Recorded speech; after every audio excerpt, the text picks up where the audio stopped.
Tonight, in an 11 by 13-foot cell on Rikers Island, surrounded by suspected pushers and pimps, sits a man many thought would be the next president of France. A man with the job of keeping the global economy from collapse as the head of the International Monetary Fund. But there is nothing white-collar about the charges. He's accused of violent sexual crimes on one of society's most vulnerable. And my co-anchor, Terry Moran, has the latest details. He is one of the most powerful men in the world, a titan of global banking, a jet-setter with homes on 3 continents, a man many believed would be the next president of France. But this morning in room 130 of the Manhattan Criminal Court, he was just another defendant. Calling in docket 2011 NY 0P 5773.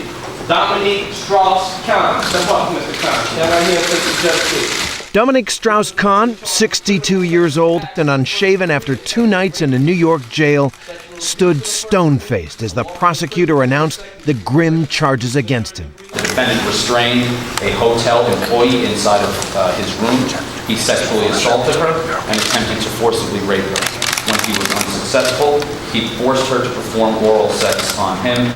The employee, a 32-year-old immigrant mother working as a maid, has told police Strauss-Kahn emerged naked from the bathroom when she arrived to clean the suite, chased her, locked the door, and as the complaint against him puts it, engaged in oral sexual conduct and anal sexual conduct by forcible compulsion. The maid got away and immediately reported the incident to hotel authorities and the police. The alleged attack happened Saturday, here in a New York hotel suite that cost $3,000 a night. That kind of lavish lifestyle is just the way Dominique Strauss-Kahn rolled. He's someone impressive. He's this kind of guy, when you arrive in the room, who will sort of focus and magnetize all the attentions. Strauss-Kahn's decades of experience have brought him to the pinnacle of power in France and in international banking. He's a PhD economist, one of the leaders of the Socialist Party in France, and since 2007, the head of the International Monetary Fund, an enormously powerful global bank created by the United Nations to help run the world's financial system. When he talks, people listen. Yes, the recovery is here. And when we look at the figures, we see that at the global level, growth is coming back. But we all know that it's fragile and uneven. So to see him today in court with small-time drug dealers and other lowlifes, that was a shock. But there has always been talk about Dominique Strauss-Kahn, as the French journalist Apolline de Malherbe, who's written about him for Washingtonian magazine, told us. In France, those kind of things are private. But of course, we know that Dominique Strauss-Kahn has been someone who loves women. He has always loved them. He's been married 3 times for 20 years to his current wife, American-born Anne Sinclair, who was a huge TV news star in France. She's got these majestic blue eyes, and it's such a couple. I mean, it's more than a couple. I would say it's a team. Love, of course, is one thing. Sexual violence is another.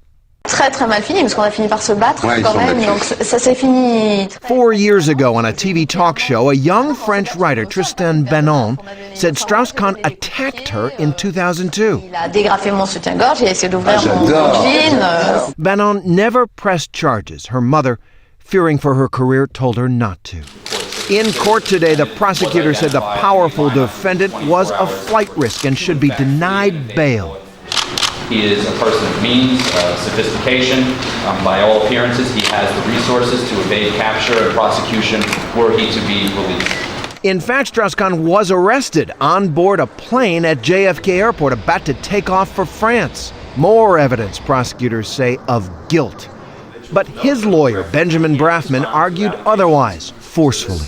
This theory that he ran out of the hotel and ran to the airport to run away is simply not true. I'd also indicate that he went to the airport on a flight that was booked long before this incident for a meeting in Germany. We have the itinerary which we can show to the court. In the end, however, the judge denied bail, at least for a few days.